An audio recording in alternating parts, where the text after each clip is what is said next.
Sabe quando você lê algo e ama pra caramba, mas você nunca lembra de falar dessa coisa o suficiente? Nesse vídeo eu vim trazer pra vocês séries ou até mesmo os livros únicos que eu gosto pra caramba e que mal ou bem eu praticamente não falo aqui no canal. Oiê, aqui é a Lili. Se você também é esse tipo de pessoa que lê um livro, ama pra caramba, praticamente não fala dele porque tem sempre outro na frente que vai roubar a força daquele na tua mente, se inscreve nesse canal e também deixa o teu like porque esse vídeo é muito pra você. Já começando sem enrolação, vou falar da trilogia do Red Rising ou Fúria Vermelha, não sei como vocês podem conhecer ela. Vou pegar minhas edições aqui porque eu não vou botar a capa dos 3 livros na tela, calma. Essa trilogia aqui, gente, não conhece? Vão conhecer, é muito legal. Ela é uma distopia, nós estamos em uma sociedade completamente totalitária e dividida por coloração dos olhos e do cabelo. As pessoas são divididas desde o seu nascimento, porque essa modificação é genética. Os humanos meio que tiveram uma evolução e cada humano tem uma característica específica. Tem um tempinho que eu li, então vou trazer alguns detalhes pra vocês sem dar spoiler também. Vou pegar aqui uma pirâmide, não, vou deixar na tela, vou mostrar no livro não.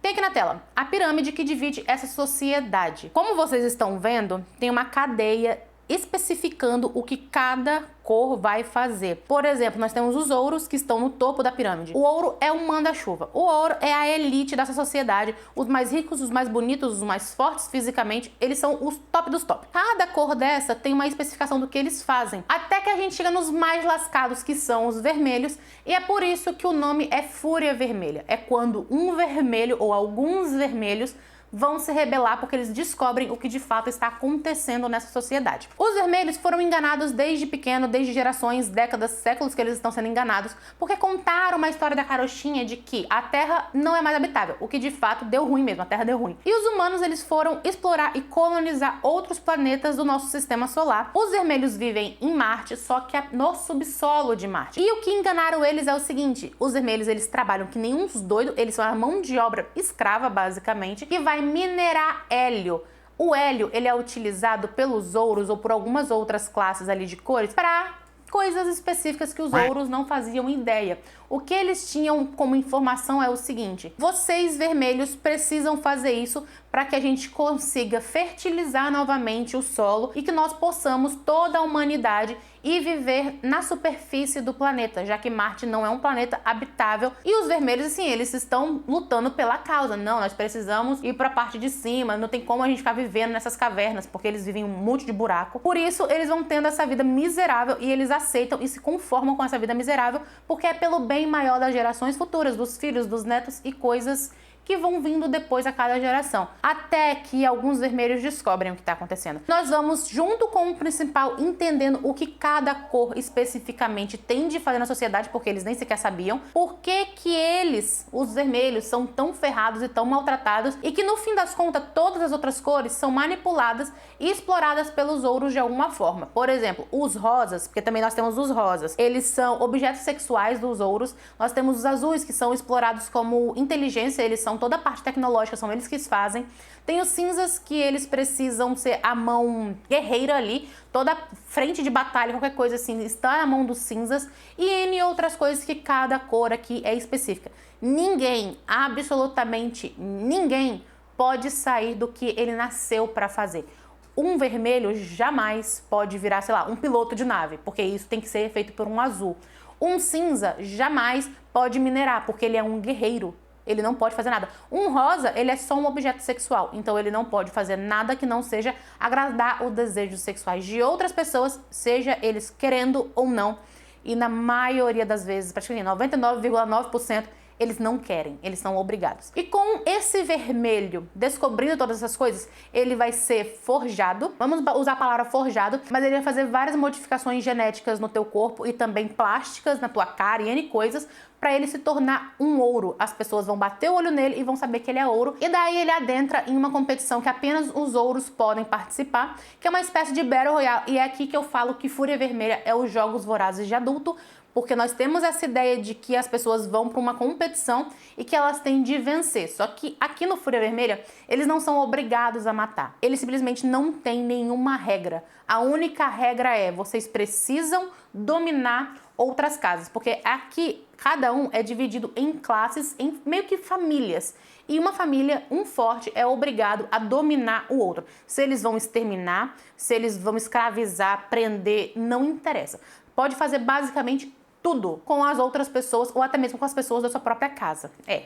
As coisas vão ficando cada vez mais pesadas enquanto o livro vai, assim, evoluindo. Nós percebemos que isso é apenas o primeiro livro. Por exemplo, nos Jogos Vorazes, nós temos aquela competição anual.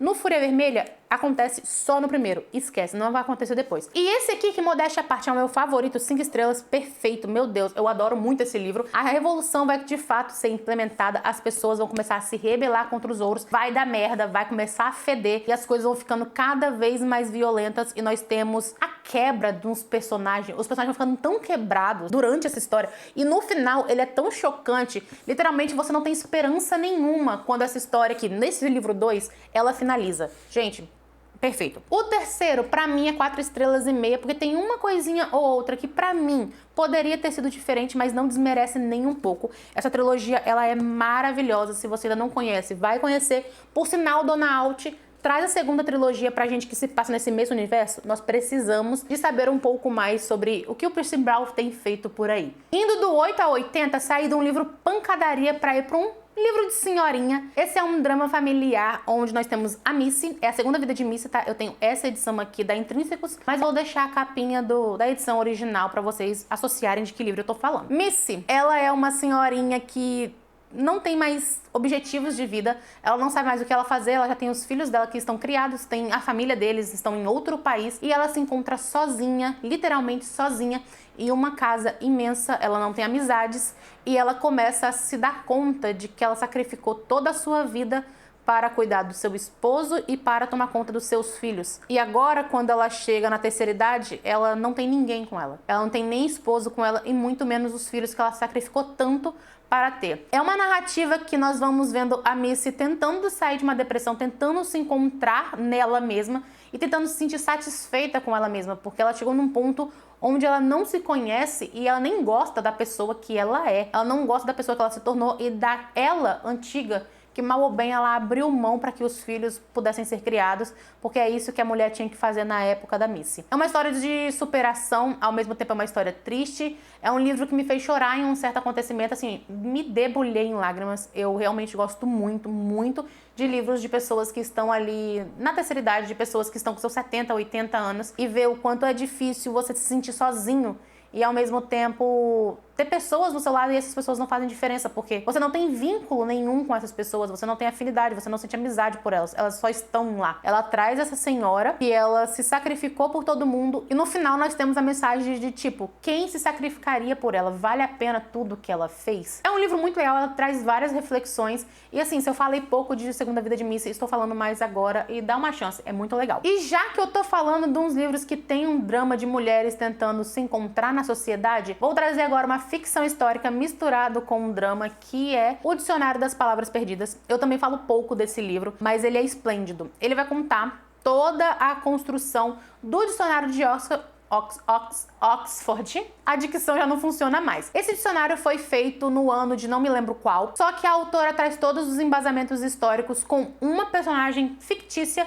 narrando a história desde que ela é criancinha até ela se tornar uma mulher adulta e começando a perceber que as mulheres não tinham muito direito nessa sociedade em que ela vivia. Ela é uma menina classe média baixa, pelo que eu entendo. Ela não é pobre de fato, mas também não é de uma classe rica. Ela é meio que uma classe trabalhadora, mas não um trabalhador tão miserável que receba tão pouco na sociedade da Inglaterra da época. E ela vai vendo o pai dela escrevendo as palavras, procurando os significados, juntando cada letra do alfabeto e publicando letra por letra, porque era assim que eles começaram a fazer o dicionário. Eles juntavam todas as palavras da língua que tinham daquela letra e lançava um volume da letra A, por exemplo. Aí depois eles juntavam todos da letra B e lançaria da letra B. Foi assim até se tornar de fato um dicionário único. E ela cresceu nesse meio, ela vivia embaixo da escrivaninha do pai dela, até que ela começa a crescer e a se tocar de que as palavras femininas, as palavras de que as mulheres mais utilizavam não estavam no dicionário e também as palavras das pessoas pobres não estavam no dicionário.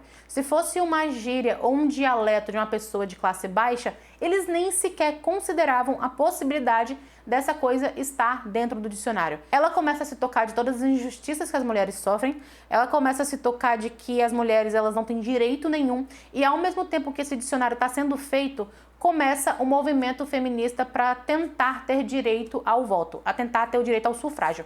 E é aqui que eu acho que a autora ela trabalha de uma forma muito maravilhosa, porque a pessoa que é feminista, ela vai ler esse livro e ela vai amar. E a pessoa que é completamente reacionária e é contra o feminismo, ela ainda assim vai ler e vai amar. E a pessoa que está no meio do caminho, ela também vai gostar, porque mal ou bem, ela traz todos os dados históricos que está ali, todas as peculiaridades daquela personagem principal, mas ela não milita em cima disso. Não é um livro militante, não é um livro que ele vai ser... Como que eu posso dizer? Ele vai ficar jogando palavras de efeito. Não tem isso, não tem isso. É única e exclusivamente uma história de uma mulher tentando viver, tentando entender o lugar dela na sociedade e tentando também dar força e voz para outras mulheres. Se você não conhece esse livro ainda, cara, vai conhecer. Ele começa muito lento, tá? Já vou dizendo que ele começa muito lento. Até a página mais ou menos 150, eu até marquei aqui em cima. E aí você não entende pra onde a história vai. Você fica tipo, tá, o que eu tô lendo? E aí, vai acontecer nada não? Mas a partir do momento que chega mais ou menos na 200 pra frente, que a personagem ela cresce, você entende o porquê de ter que contar a história dela desde que ela é pequena. É necessário. Eu juro pra vocês, é necessário. Só leiam, muito, muito bom. Agora deixa eu panfletar outro que tem mais aqui nessa lista. Vindo agora para livro nacional que eu acho que talvez você não conheça, eu estou falando de Madame Xanadu, do Aureliano. Esse livro, ele traz vários gatilhos, principalmente para pessoas LGBTs, porque ele vai falar sobre identidade de gênero, mas também sobre preconceitos, sobre termos pejorativos que as pessoas chamam, sobre violência de alguma forma. Não é o ponto-chave, não é o ponto central da história, mas está sim durante todos os acontecimentos. E também sobre você se identificar como uma coisa ou outra, ou você entender quem você é e as pessoas que estão ao seu redor entenderem quem você é. Só que você para e pensa, é sobre isso? Não. Tá lá, essa informação ela é importante, é intrincada na história, mas não é sobre isso. Esse é um livro sobre luto, sobre perda, sobre depressão, um livro sobre quando a pessoa ela não aguenta mais o que está acontecendo, ela está sofrendo tanto que ela decide que não vale mais a pena viver. Se você tem gatilho com esse tipo de coisa, cara, não leia esse livro, não leia, porque isso é fortíssimo na história, não é algo que tá ali passando, não, é muito forte. Se você tem gatilho, cara, não leia. Mas se você não tem gatilho, dê uma chance, é uma história que vale super a pena, é um livro curto, muito, muito curtinho, ele tem suas 202 páginas onde termina, né? A partir daqui são os agradecimentos do autor. É uma diagramação simplesmente perfeita e também tem ilustrações feitas pelo próprio autor, tá? É ele quem ilustra o livro, tanto é que quem fez a capa também foi o autor. E veio com um pôster, a edição que eu comprei foi a edição com brindes, mas também vende sem os brindes, caso vocês queiram dar uma olhada. E é a Madame que está aqui. Você vai me perguntar, mas a Madame, ela é uma drag? Não vem ao caso. Não é sobre isso a história. Leia e tire as conclusões que vocês quiserem, mas não é sobre isso. Não é sobre quem é a Madame ou como a Madame se identifica ou não. Apenas leiam. A história vai valer super a pena. Aqui tá dizendo, é uma frase do Aureliano, uma história triste é sempre bonita quando acontece com as outras pessoas. E é literalmente isso.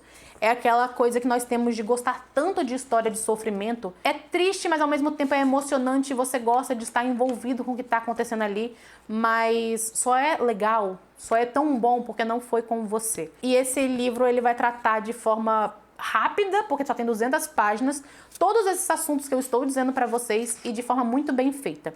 Também veio um marcador de página, tá? É pela Editora Nacional. Além de tudo, ele é um livro bonito, eu gostei bastante, tem várias coisas que a história, ela me tocou de alguma forma. Se você é da comunidade LGBT, talvez te bata de uma forma diferente do que se você não for. Pelo menos pra mim fez muito sentido, já que tem várias coisas que são experiências pessoais que eu encontrei nessa história também. Eu tenho mais 2 pra falar, vou falar de forma rápida porque eu me toquei que teve alguns que eu me empolguei e falei mais do que devia, talvez o vídeo fique super grande. O primeiro que eu vou comentar é 1984, do George Orwell. É um clássico, eu sei. Muita gente já leu e muita gente ainda não leu exatamente por ser um clássico ou porque a pessoa disse, o livro é chato, o livro é lento. Ele é lento. Ele é lento. Não vou mentir pra vocês e falar, não, é uma história que passa rapidinho. Não passa rapidinho. Mas se você tá achando que o livro é lento e não é pra você, pausa ele, vai ler outra coisa, depois você volta e continua lendo com calma. Não é um livro pra você sair correndo. Não é um livro pra você querer ler em um dia se você não estiver gostando.